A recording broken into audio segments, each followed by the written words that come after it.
तो नमस्कार बच्चों, आज मैं जो क्लास लेकर के आ रहा हूँ वो बीएससी जो नर्सिंग फर्स्ट ईयर के बच्चे हैं उनके लिए लेकर के आ रहा हूँ।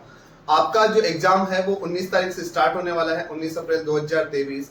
तो उसकी प्रिपरेशन के लिए आज जैसे डेट की अगर अपन बात करें तो आज अपनी डेट हो गई है 3 तारीख, ठीक है, 3 अप्रैल 2023 हो गई है। तो अब अपने जो 16 दिन जो अपने बच रहे हैं, ठीक है, उस दौरान आप किस तरीके से क्या प्रिपरेशन कर सकते हो या 15 दिन में आप किस तरीके से प्रिपरेशन करोगे कि आपके अच्छे पेपर्स निकल जाए, आपके बहुत अच्छे नंबर आ जाए, किस तरीके से पेपर को आपको लिखना है उनके बारे में अपन डिस्कशन करेंगे। ठीक है, तो फर्स्ट ऑफ ऑल अपन देखें तो अपने पास में मैक्सिमम कितने डेज बच रहे हैं? 5 डेज, 15 डेज बच रहे हैं। ठीक है, 15 दिन बच रहे हैं। अब क्या स्ट्रेटेजी बनानी है अपन को, क्या प्लान बनाना है कि हम इनको हर एक सब्जेक्ट को अच्छे से कवर करें और साथ ही साथ हमारा जो एग्जाम है वो बहुत अच्छे से जाए। मेरे पास में बच्चों 15 दिन बच रहे हैं। ठीक है, अब 15 दिन के अंदर कैसे पढ़ाई करनी है उसके बारे में मैं तुम लोगों को बताता हूँ। ठीक है, सबसे पहले तो ये देखो कि अपना लास्ट में पेपर किसका है। सबसे लास्ट में किसका है? माइक्रोबायोलॉजी का। ठीक है, फिर उसके बाद में कौन सा है? साइकोलॉजी का। फिर उसके बाद में कौन सा है? फंडामेंटल का। फिर न्यूट्रिशन, बायोकेमिस्ट्री और एनाफिजियो। बहुत सारे बच्चों के साथ में क्या ट्रेजेडी हो रही है कि वो सारे के सारे सब्जेक्ट एक साथ लेकर के बैठ रहे हैं कि ये भी पढ़ ले, ये भी पढ़ ले, ये भी पढ़ ले, ये भी पढ़ ले, और सब जाकर के बिल्कुल क्या है कि खिचड़ी बन रही है ना। तो अपन को खिचड़ी नहीं बनानी, बिल्कुल एक सिंपल तरीके से पढ़ाई करनी है कि जिससे अपने अच्छे से अच्छे मार्क्स आए, है ना। तो अपन को क्या करना है? सबसे पहले मैंने क्या बोला, नीचे से देखो कि सबसे लास्ट में किसका पेपर लग रहा है ना। तो मैं यहाँ पे कहूंगा कि सबसे पहले किसका लग रहा है? माइक्रो, लास्ट में। ठीक है, यहाँ से स्टार्ट करेंगे अपन। फिर दूसरी बात किसकी आ रही है? साइकोलॉजी की। फिर तीसरी किसकी आ रही है? फंडामेंटल। चौथी कौन सी आ रही है? Nutrition, biochemistry. और पांचवी कौन सी आ रही है? एनाफिजियो। ठीक है बच्चों, अब इसके अंदर सबसे बड़ा ये होता है कि आपके कुछ सब्जेक्ट अच्छे होते हैं, जैसे कि एनाटॉमी फिजियोलॉजी आप लोगों का अच्छा है, दूसरा किसी का फंडामेंटल अच्छा है, किसी का माइक्रोबायोलॉजी अच्छा है, किसी का न्यूट्रिशन बायोकेमिस्ट्री अच्छा है। तो अब अपन इसको डिवाइड करेंगे 15 दिन के अंदर कि हमारे को क्या प्लान करना है। ठीक है, तो एक बेसिक स्टूडेंट जो होता है उसके हिसाब से अगर मैं सोचूं तो उसको किस तरीके से डिवाइड करूंगा वो मैं थोड़ा सा बता देता हूं आप लोगों को। ठीक है, तो पहली चीज आपको पहले माइक्रो पढ़नी है। आज डेट अगर 3 तारीख हो चुकी है तो आपको मैं बता देता हूं, अगर आज डेट कितनी हो गई है? 3 तारीख, है ना। 3 अप्रैल अगर हो गई है तो 3 अप्रैल से आपको स्टार्ट करना है क्या? माइक्रोबायोलॉजी। क्या स्टार्ट करोगे? माइक्रोबायोलॉजी।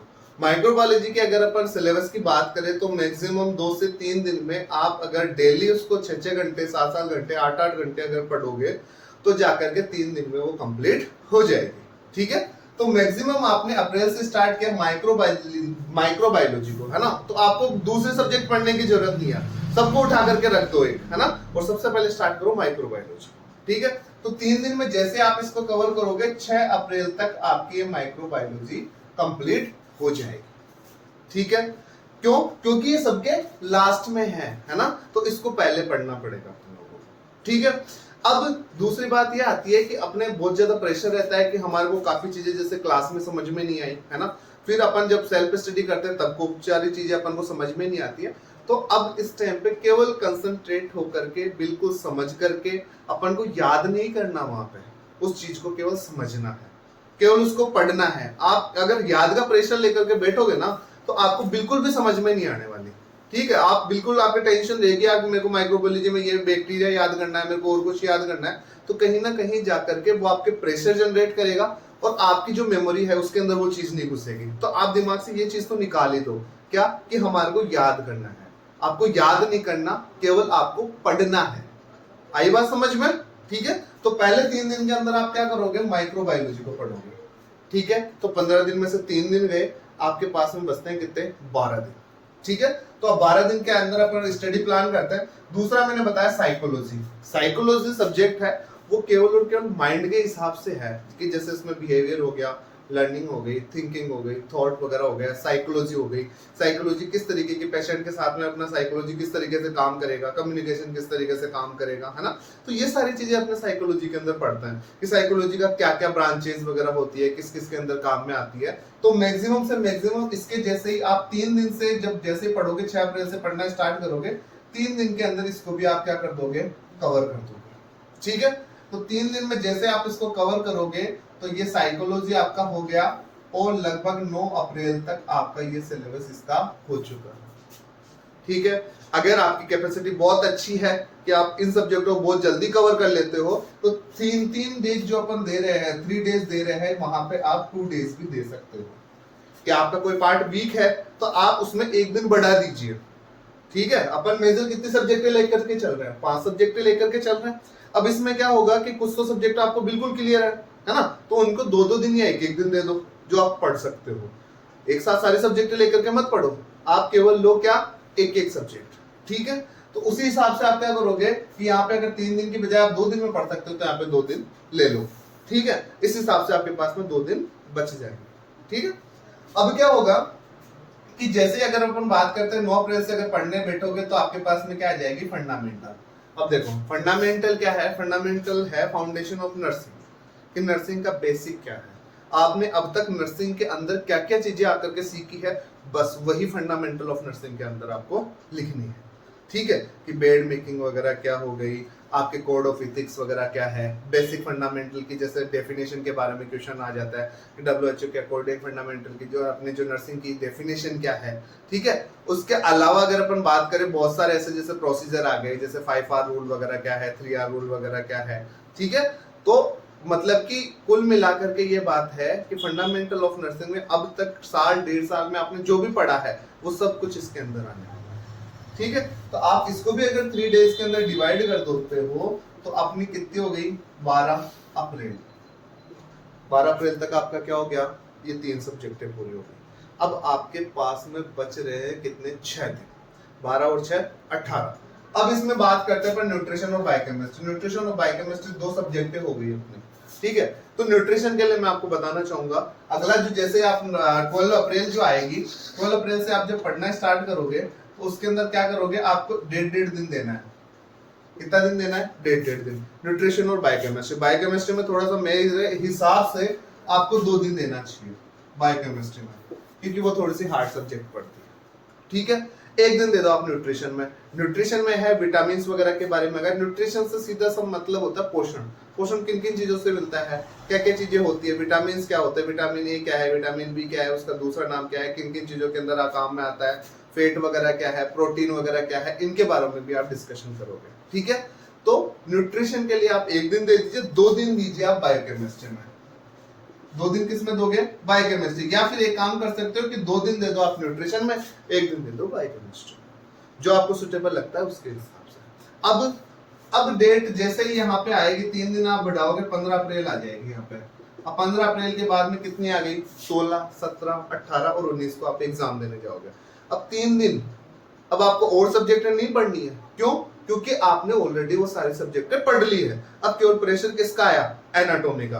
3 दिन के अंदर जो बाकी आपका जो बच रहा है 3 दिन से, उसको आप क्या करोगे, 15 अप्रैल से 18 अप्रैल तक आप एनाटॉमी फिजियोलॉजी को लीजिए। ठीक है, अगर आप इसमें टाइम मैनेजमेंट करते हो तो स्टार्टिंग के अंदर आपने जो 3 डेज दिए हैं, क्योंकि टाइम अपने पास में बिल्कुल कम बचा है। ठीक है, तो जो सब्जेक्ट जितनी जल्दी कवर कर सकते हो, केवल पढ़ना है आपको। याद करने बैठोगे इतनी मोटी मोटी बिट्स आपको याद नहीं होगी। क्लास अगर आपने ढंग से ली है, क्लास में अगर ढंग से बैठे हो तो पेपर जब दोगे तो आपको हर एक चीज याद आएगी।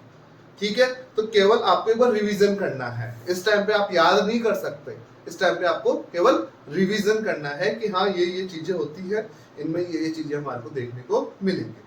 अगर आप ऊपर से एक दिन, जैसे 2 डेज का यहाँ पे, इन दोनों में से 2 दिन आपने बचा लिए,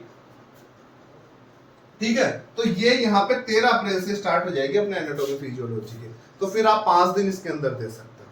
ठीक है, तो सबसे ज्यादा जो आपको मैंने बताया कि anatomy physiology, nutrition, biochemistry, fundamental और साइकोलॉजी और माइक्रोबायोलॉजी के अंदर जो सबसे वीक आपको सब्जेक्ट लगता है उसको ज्यादा दिन में काउंट करिए, और जो सबसे कम लगता है उसको उस हिसाब से आप काउंट करिए।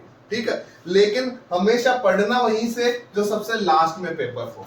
क्यों, अगर आप एनाटॉमी फिजियोलॉजी को स्टार्टिंग में लेकर के बैठ जाओगे 5 दिन में, क्योंकि फिर जैसे ही आप 18 तारीख को क्या पढ़ोगे, फिर माइक्रोबायोलॉजी, उसके दूसरे दिन कौन सा पेपर देने जाओगे, एनाटॉमी फिजियोलॉजी का, तो सब गुड़ गोबर हो जाएगा। आगे बात समझ में, तो सबसे पहले वो पढ़ना है जो सबसे लास्ट में पेपर है। आई बात समझ में? क्योंकि जैसे जैसे नियर आएंगे, ऐसा मान लो कि आपने अभी जैसे 15 अप्रैल को पढ़ा गया एनाटॉमी फिजियोलॉजी 18 अप्रैल तक, ठीक है, तो अब उसमें क्या होगा, आपको वो चीजें याद रहेंगी क्योंकि आपने 2 दिन पहले ही पढ़ा है, 3 दिन पहले ही पढ़ा है, ठीक है।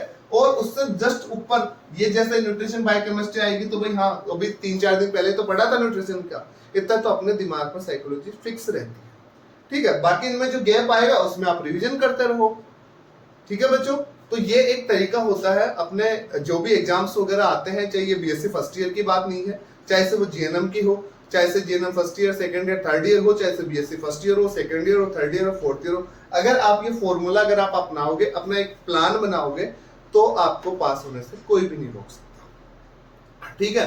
लेकिन बस यही है कि जो पढ़ना है तो फिर केवल पढ़ना ही है, और चीजों को, सब चीजों को छोड़ देना। 15 दिन आपके पास में बच रहे हैं, अगर पूरे साल भी नहीं पढ़ करके 15 दिन भी अगर आप ढंग से पढ़ लिए तो मैं गारंटी दे रहा हूं कि आपको पास होने से कोई नहीं रोक सकता। अब आप 15 दिन के अंदर 1 घंटा पढ़ रहे हो, 2 घंटा पढ़ रहे हो, ठीक है, तो उससे तो आपसे पास नहीं होने वाली, ठीक है। दूसरी बात, पहला, अब इसके अंदर मैं एक चीज और आपसे मतलब कि बताना चाहूंगा, ये तो अपना क्या हो गया, ये तो पूरा प्लान हो गया अपना कि अपन को किस तरीके से पढ़ाई करनी है वगैरह, ये हो गया। तो थोड़ा सा मैं आप लोगों के लिए बता देता हूँ कि पेपर को सोल्व किस तरीके से करना है, ठीक है, क्या तरीका होना चाहिए कि आप क्या लिखो कि आपको एग्जामिनर जो एग्जामिनर है वो अच्छे से अच्छे मार्क्स दे, ठीक है। तो फर्स्ट ऑफ ऑल अपन बात करते हैं कि अपने लगभग 7 to 8 क्वेश्चंस आपको देखने को मिलेंगे, उसमें से आपको 5 क्वेश्चन करने रहेंगे, ठीक है। 7 से 8 क्वेश्चन आपको देखने को मिलेंगे, उनमें से आपको 5 करने होंगे। अब इन 5 क्वेश्चंस के अंदर भी आपको ये देखना है, जैसे 8 क्वेश्चन आपको मिल गए, उनमें से देखो कि सबसे बेस्ट कौन सा आता है, जो आपको 80 to 100% या फिर 100% या फिर 90 to 100% अगर उनके क्वेश्चंस की बात करें तो सबसे पहले वो क्वेश्चन अटेम्प्ट करना है जिसको अपन क्या करेंगे कि जो अपन को 90 to 100% आता है या फिर 80 to 90% आता है, ठीक है। ऐसा क्या होता है कि जैसे ही हम 7 से 8 क्वेश्चंस वहां पर देखते हैं तो हम ये देखते हैं कि यार ये मेरे को 50% आता है, ये मेरे को 40% आता है, ये मेरे को 30% आता है, ये तो मेरे को बिल्कुल आता ही नहीं है, ये तो मैंने बिल्कुल पढ़ा ही नहीं है। तो फर्स्ट प्रायोरिटी क्वेश्चन उसको देनी है जो सबसे अच्छा आप उसके बारे में लिख सकते हो, या वो क्वेश्चन आपको सबसे अच्छा आता है, ठीक है। तो क्वेश्चन फर्स्ट कौन सा करोगे कॉपी के अंदर, सबसे पहले कौन सा क्वेश्चन करोगे, या तो वो आपको 80 to 100% आना चाहिए, या 100% आना चाहिए, या फिर 90 to 100% आना चाहिए। प्रायोरिटी वाइज अब आप बांट लो, मान लो कोई क्वेश्चन आपको 100% आता है, कोई 90% आता है, कोई 80% आता है, कोई 70% आता है, और कोई क्या आता है आपको 60% आता है। अब देखो 5 क्वेश्चन हो गए, मैंने इतना आपको बता दिया, लेकिन इसमें क्या होता है, कोई क्वेश्चन तो 100% आ गया, और 3 क्वेश्चन ऐसे आते हैं जो आपको 70% आता है, कुछ क्वेश्चन ऐसे आते हैं जो आपको 50% आता है ना। तो प्रायोरिटी वाइज आप उन क्वेश्चनों को क्या कर लो, डिवाइड कर लो, ठीक है, कि मेरे को पहला कौन सा क्वेश्चन करना है। दूसरी बात, आपके 20 पेज की आपकी कॉपी आएगी, जो दोनों साइड से, बोथ साइड से अगर अपन बात करें 20 पेज की आपकी कॉपी आएगी, जो दोनों साइड से में क्या होगी 40 पेज उसमें हो जाएंगे। 40 पेज को आप क्या करोगे, उसको डिवाइड करोगे आप 5 क्वेश्चंस के अंदर। जैसे आप 40 पेज की कॉपी को 5 क्वेश्चनों में डिवाइड करोगे तो एक क्वेश्चन आपका लेगा 8 पेज। कितना लेगा, 8 पेज। तो फिर सबसे बड़ा क्वेश्चन आता है कि सर हम क्या है कि हम हिंदी मीडियम से हैं, हमारे को इतना लिखना आता नहीं है, तो हम किस तरीके से मतलब कि इन कॉपियों को भरेंगे, है ना। दूसरी बात क्या होती है सर कि हमारे जो मतलब कि जो अभी तक पढ़ा है वो हमारे को इतना याद भी नहीं होता, तो सर हम कैसे करेंगे। और फिर दूसरे हमारे सीनियर्स लोगों ने बताया है हमारे को कि अगर आप 40 पेज नहीं भरोगे तो आप फेल हो जाओगे, है ना। तो बच्चों ऐसा कुछ भी टेंशन लेने की बात नहीं है, जो भी लिखना है बिल्कुल ऑथेंटिक लिखना है, अच्छी चीज लिखनी है, जो आती है वही चीज लिखनी है, मन से कोई भी चीज नहीं लिख करके, है ना। दूसरी बात मैं आप लोगों को बता देता हूं कि फर्स्ट क्वेश्चन आप जब अटेम्प्ट करने जाओगे तो कोशिश ये करो कि जितना आप उसके बारे में लिख सकते हो, चाहे से 6 पेज भरे आपके, चाहे से 8 पेज भरे, चाहे से आपके 10 पेज भरे, है ना। तो वो क्वेश्चन बिल्कुल अच्छी राइटिंग के अंदर स्टेप बाय स्टेप आपको उसको अंदर लिखनी है। जैसे सपोज करिए मैं आपको एक एग्जांपल देता हूं, है ना। एक एग्जांपल मेरा ये है कि आपका एनाटॉमी फिजियोलॉजी का पेपर चल रहा है। अब उसमें क्वेश्चन आया कि what is digestive system and explain about digestive system, ठीक है। कि डाइजेस्टिव सिस्टम क्या है और उसके बारे में फुल आप एक्सप्लेन करिए, है ना। तो डाइजेस्टिव सिस्टम की अगर अपन बात करें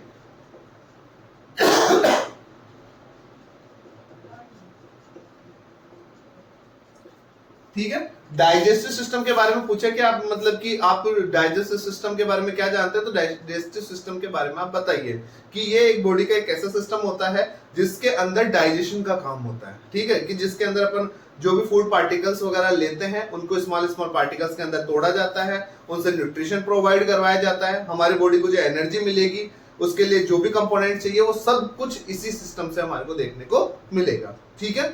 अब एक्चुअली में क्या होता है कि जो डाइजेस्टिव सिस्टम होता है इसके बारे में थोड़ा सा आपने बता दिया।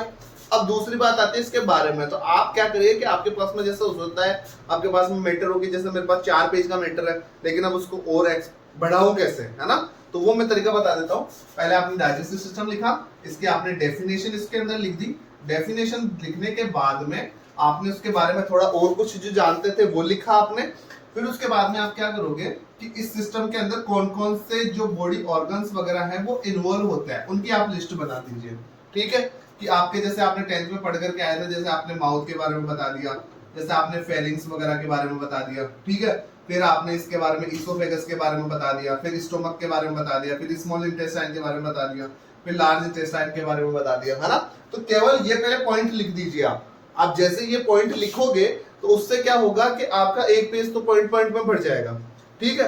फिर उसके बाद में आप क्या करोगे, पर्टिकुलर एक टॉपिक लो, जैसे कि आपने लिया माउथ, आपने क्या लिखा माउथ, माउथ को अंडरलाइन करके ये करो, एक लाइन में ये हो जाएगा। माउथ के बारे में लिखो कि इसके अंदर क्या क्या होता है, टिथ होती है, आपकी टंग वगैरह होती है, टिथ का क्या काम होता है, ये आप लिखोगे 5 से 6 लाइन के अंदर आपका ये क्या हो जाएगा, आंसर इसका हो जाएगा माउथ का, ठीक है। अब जैसे 5-6 लाइन का आंसर होगा, एक लाइन फिर बीच में छोड़ दीजिए, अगला लेकर के आ जाइए आप फेरिंग्स के बारे में, ठीक है। फेरिंग्स को वैसे ही करा, एक लाइन ये छोड़ दी, नीचे से वापस स्टार्ट कर दीजिए। आप धीरे धीरे अगर इस तरीके से लिखना स्टार्ट होगे तो आपका जो छोटा मैटर है वो बड़ा भी हो जाएगा, उसको अच्छे से समझ में भी आ जाएगा। दूसरी बात, एग्जामिनर सोचेगा कि इसको तो बहुत अच्छे से आता है ना। तो पहली बात तो ये मैं बता देता हूँ बच्चों, जो भी टॉपिक्स आप पढ़ो तो पर्टिकुलर जो टॉपिक होता है उसके बारे में आपको पता होना चाहिए। चाहे मैं इसके अंदर ऐसे नहीं कर रहा कि जैसे अपना एब्डोमिनल जो पार्ट है उसके अंदर किस तरीके की ब्लड सप्लाई होती है उसके बारे में आपको नहीं पता हो तो भी चलेगा, लेकिन जो मेन मोटे मोटे जो फंक्शंस होते हैं, कौन कौन से ऑर्गन इन्वॉल्व होते हैं उनके बारे में तो आपको पता होना चाहिए, ठीक है। डीप स्टडी भी अगर आपने नहीं करी तो सुपरफिशियली तो आपको आना ही चाहिए। आप डाइजेस्टिव सिस्टम में फेफड़ों के बारे में नहीं लिख सकते, आप जो अपना रेस्पिरेटरी सिस्टम है उसके अंदर किडनी के बारे में नहीं लिख सकते, आई बात समझ में। तो जो टॉपिक है उससे रिलेटेड और सुपरफिशियली जितना आपको आता है वो आपको इसके अंदर लिखना पड़ेगा। अगर आपको डीप आता है तो उसको डीप भी आप लिखिए, जितना पूछ रहा है उतना दीजिए। ऐसा नहीं कि एक क्वेश्चन आपने करा उसके अंदर ही 20 पेज आपने भर दिए, तो ऐसा भी नहीं होना चाहिए, ठीक है। तो फर्स्ट पेज तो आप क्या करोगे कि फर्स्ट क्वेश्चन को आपको मैक्सिमम एक क्राइटेरिया लेकर के चलना है कि 8 पेज तो कम से कम भर नहीं है। कभी कभी ऐसा होता है कि 8 पेज नहीं भर रहे, तो अब क्या करना है, तो जितने भर रहे हैं उतने तक तो आपको अच्छे से लिखना ही है, ठीक है। तो आप 6 पेज में लिख दोगे, कोई दिक्कत वाली बात नहीं। अगला क्वेश्चन आप लिखो जो आपको 70 to 80% आता है, ठीक है। अब ऐसा होता है कि मैंने आपको बता दिया कि चलो ठीक है ये आप कर लोगे। अब क्या हुआ कि कुछ क्वेश्चन ऐसे थे, एक क्वेश्चन आपको पूरा आता था, ठीक है, एक क्वेश्चन आपको पूरा आता था, जैसे 100% आता था, एक आपको 70% आता था, एक 60% आता था। अब आपको क्या है कि 2 क्वेश्चंस आपको नहीं आते, अब क्या करें, क्योंकि दिक्कत तो यही आती है ना, कि आपको 3 क्वेश्चन आते थे, 2 क्वेश्चन नहीं आते। अब क्या करो, तो क्वेश्चंस को पढ़ो, पूछना क्या चाह रहा है, क्या करना है, क्वेश्चन को पढ़ना है कि ये क्या पूछ रहा है। रेस्पिरेटरी सिस्टम के बारे में पूछ रहा है, अपने कान के बारे में पूछ रहा है, अपने नोज के बारे में पूछना है, आई के बारे में पूछ रहा है, किसी डिसऑर्डर के बारे में पूछ रहा है, कोई स्ट्रक्चर के बारे में पूछ रहा है ना। तो उस क्वेश्चन को पढ़ो, अच्छे से पढ़ो कि पूछना क्या चाह रहा है।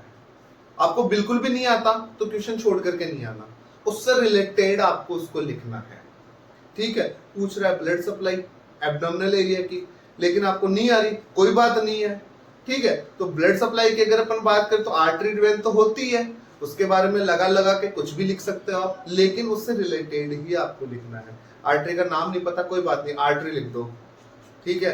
वेन का नाम नहीं पता, कोई बात नहीं है, ये फलानी वेन ये से करती है, राइट वेन, लेफ्ट आर्टरी, कुछ भी करके लिखो, लेकिन लिख करके आना है। ऐसे नहीं कि 2 पे क्वेश्चन है तो 2 क्वेश्चन ही आप करके आ गए, बाकी सब 3 क्वेश्चन आ रहे नहीं थे, कोई बात नहीं है, नहीं आ रहे थे, लेकिन वहां पर गाना लिख करके नहीं आना। आपको रेस्पिरेटरी सिस्टम के बारे में पूछ लिया, आपको नहीं आ रहा समझ में, कुछ भी समझ में नहीं आ रहा है कि यार क्या लिखूं, नहीं आता, कोई बात नहीं है, उसका डायग्राम बना करके आ जाओ, जो समझ में आ रहा है उसको नोमेनक्लेचर करके आ जाओ, चाहे वो पूछ रहा नहीं हो लेकिन उसके बारे में लिख करके तो आओ। अगला एग्जामिनर अगर आपके काम को देख करके अगर प्रभावित होता है कि यार इसने 2 क्वेश्चन अच्छे करे थे या 3 क्वेश्चन अच्छे करे थे, है ना, तो वो वहां पे भी नंबर देने के लिए उसके पास में जगह होती है ना। तो नहीं करोगे, ठाले बैठ करके आ जाओगे, उससे बढ़िया है कि कुछ लिख करके आओ, लेकिन क्वेश्चन से रिलेटेड लिख करके आओ। आई होप मैंने जो आपको बताया वो इंफॉर्मेशन काफी हेल्पफुल रही होगी, ये आपके नर्सिंग करियर को काफी आगे तक लेकर के जाएगी अगर ये सारी चीजें फॉलो करके चलोगे।